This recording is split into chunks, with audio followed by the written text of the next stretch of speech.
ഞങ്ങൾക്കല്ലല്ലോ ഭയം, അവർക്ക് ഭയമുള്ളതുകൊണ്ടല്ലേ അവരിങ്ങനെയുള്ള ചെപ്പടി വിദ്യകളിലൂടെ ഓരോ ആൾക്കാരെ പാട്ടിലാക്കാൻ ശ്രമിക്കുന്നത്. അവർ തെരഞ്ഞെടുപ്പ് വിജയിച്ചു എന്ന് അങ്ങ് തീരുമാനിച്ചു കഴിഞ്ഞിരുന്നെങ്കിൽ പിന്നെ എന്തിനാണ് ഓരോ പാർട്ടികളും കൂടെ നിർത്താൻ പോകുന്നത്? എന്തിനാണ് സീറ്റ് അവർക്ക് കൊടുക്കേണ്ട കാര്യം എന്നാണോ? സീറ്റ് കൊടുക്കുന്നു, ഭാരതരത്നയും കൊടുക്കുന്നു. അതെ, മാത്രമല്ല ജയന്ത് ചൗധരിക്ക് കൊടുത്തിരിക്കുന്ന ഓഫർ ഞാൻ മനസ്സിലാക്കുന്നത് ശരിയാണെങ്കിൽ, അതായത് ഉത്തർപ്രദേശിൽ മാത്രമല്ല 2 ലോക്സഭാ സീറ്റ്, 1 രാജ്യസഭാ സീറ്റ്, MLC അവിടെ മന്ത്രിയാക്കും, രാജസ്ഥാനിലെ മന്ത്രിയാക്കും, മധ്യപ്രദേശിൽ മന്ത്രിയാക്കും, അങ്ങനെ കൊടുക്കാവുന്നതെല്ലാം വാരിക്കോരി കൊടുത്തിട്ട് കൊടു നിർത്തുക. എന്താ കാരണം?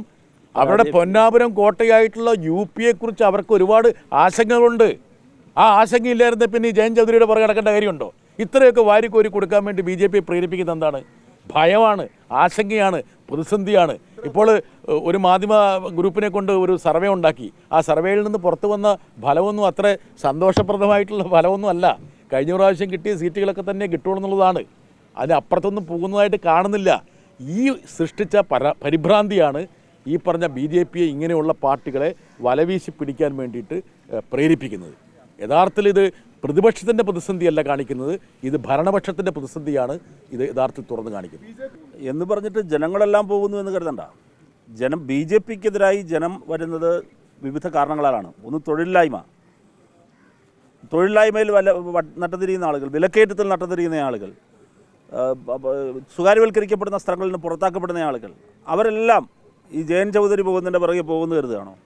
ഈ സ്ഥാനമോഹികളായി അപ്പുറത്തേക്ക് പോകുന്ന, പ്രലോഭനത്തിലോ ഭീഷണിയിലോ വഴങ്ങി അപ്പുറത്തേക്ക് പോകുന്ന ആളുകൾ ഒറ്റപ്പെടുകയാവും ചെയ്യുക. അതിൽ യാതൊരു സംശയം വേണ്ട. അത് കാത്തിരുന്ന് കാണാം. ഇത്രയൊക്കെ ആയിട്ടും അവർക്ക് വീണ്ടും വീണ്ടും വലിയ ഭയമാണല്ലോ. അതാണല്ലോ ബ്രിട്ടാസൂടെ സൂചിപ്പിച്ചത്. അപ്പോൾ ഇതുകൊണ്ടെന്തെങ്കിലും ഇന്ത്യക്ക് ദോഷമുണ്ടാകുമെന്ന് കരുതണ്ട. രാജ്യം BJP അതിജീവിക്കും, യാതൊരു സംശയം വേണ്ട. ഇനി ഇതിലും പോരാഞ്ഞിട്ടാണ് ഇപ്പോൾ കൊണ്ടുവന്നിട്ട് ഡിവൈസീവ് ടാക്ടിക്സ് എന്നുള്ള നിലയിൽ അയോധ്യ വിഷയം സഭയിലെടുത്ത് പ്രമേയം പാസ്സാക്കാൻ പോകുന്നത്. അപ്പോൾ വീണ്ടും വീണ്ടും രാമനിൽ അഭയം പ്രാപിക്കുന്നത്, വീണ്ടും വീണ്ടും ഇതുപോലെ ആളുകളെ ചാക്കിട്ട് പിടിക്കുന്നത് അവരുടെ പരാജയ ഭീതിയാണ്. അവർക്ക് നല്ല പരാജയ ഭീതിയുണ്ട്. ഇവിടെ മാത്രമല്ല, എല്ലായിടത്തുണ്ട്.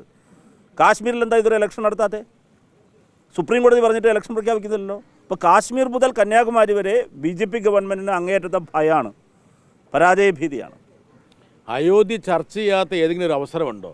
ഇവിടെ രാഷ്ട്രപതിയുടെ പ്രസംഗത്തിൽ മുഴുവൻ നിറഞ്ഞു നിന്നത് അയോധ്യയാണ്. BJP അംഗങ്ങൾ പാർലമെൻറ്റിൽ സംസാരിച്ചത് ഈ പറഞ്ഞ മോഷൻ ഓഫ് താങ്ക്സിൽ, നന്ദി പ്രമേയത്തിൽ ചർച്ച ചെയ്തത് മുഴുവൻ അയോധ്യയാണ്. എന്തിനേറെ ബജറ്റിൽ ഉൾപ്പെടുത്തിയതും അയോധ്യയാണ്.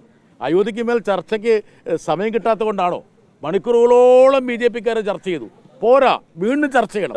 സഭ അവസാനിക്കുമ്പോഴും ഒരു ചർച്ച ചെയ്യണം. വേണേൽ പ്രധാനമന്ത്രിയെ പ്രകീർത്തിച്ചുകൊണ്ട് അദ്ദേഹത്തിന് ഒരു അവതാരമാക്കി മാറ്റാൻ വേണ്ടിയിട്ടൊരു പ്രമേയം കൂടി എടുക്കണം. ഇതല്ലേ ഇവിടെ നടക്കുന്നത്? അല്ല, അതിപ്പം ചാനലുകൾ ഇപ്പോൾ അവിടെ മറ്റേ ഉത്തരേന്ത്യൻ ചാനലുകൾ ചർച്ച ചെയ്തതിൽ പ്രത്യേകം. അപ്പം ഞങ്ങൾ ഓൾറെഡി പറഞ്ഞു, മീഡിയ ഒക്കെ മോഡിയായെന്ന് നേരത്തെ ഞങ്ങൾ പറഞ്ഞതാണ്. നിങ്ങളാകാതിരിക്കാൻ വേണ്ടി സൂക്ഷിച്ചോളൂ. അത്രേ മാത്രമേ ഉള്ളൂ. ഉത്തരാഖണ്ഡ് വിഷയത്തിൽ രാവിലെ അടിയന്തര പ്രമേയത്തിന് സഭാ നടപടികൾ നിർത്തിവെച്ച് ചർച്ച ചെയ്യണമെന്ന് ആവശ്യപ്പെട്ടുകൊണ്ട് CPM അംഗങ്ങൾ, ഞാൻ ഉൾപ്പെടെയുള്ളവർ നോട്ടീസ് കൊടുത്തിരുന്നു. പക്ഷേ ആ നോട്ടീസ് യാതൊരു തരത്തിലുള്ള ഇതുമില്ലാതെ, മാനദണ്ഡങ്ങളും പാലിക്കാതെ തള്ളുകയാണ് ചെയ്തത്. അപ്പോൾ ഇപ്പോഴും കത്തിക്കൊണ്ടിരിക്കുകയാണ്. അവിടെ പ്രയാസമാണ്. നിങ്ങൾ ആലോചിച്ച് നോക്കണം. അതിനെക്കുറിച്ച് ചർച്ച ചെയ്യാൻ ഇന്ത്യൻ പാർലമെൻറ്റിന് അനുമതിയില്ല. അതേസമയം അയോധ്യയെക്കുറിച്ച് വീണ്ടും വീണ്ടും വീണ്ടും ചർച്ച ചെയ്ത് ഡിവൈസീവ് ടാക്ടിക്സാണിത്, വിഭജന രാഷ്ട്രീയമാണ്. ബ്രിട്ടീഷുകാർ ചെയ്തുകൊണ്ടിരുന്നത് തന്നെയാണ് ചെയ്യുന്നത്. ഇതിനെ ഇന്ത്യൻ ജനത അതിജീവിക്കും.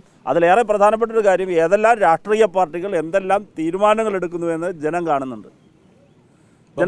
മണിപ്പൂരിൻ്റെ മോഡൊരു ഹ്രസ്വസമയ ചർച്ച നടത്തണമെന്ന് എത്ര കാലം പറഞ്ഞിട്ട് ഇതുവരെ നടത്തിയിട്ടില്ല.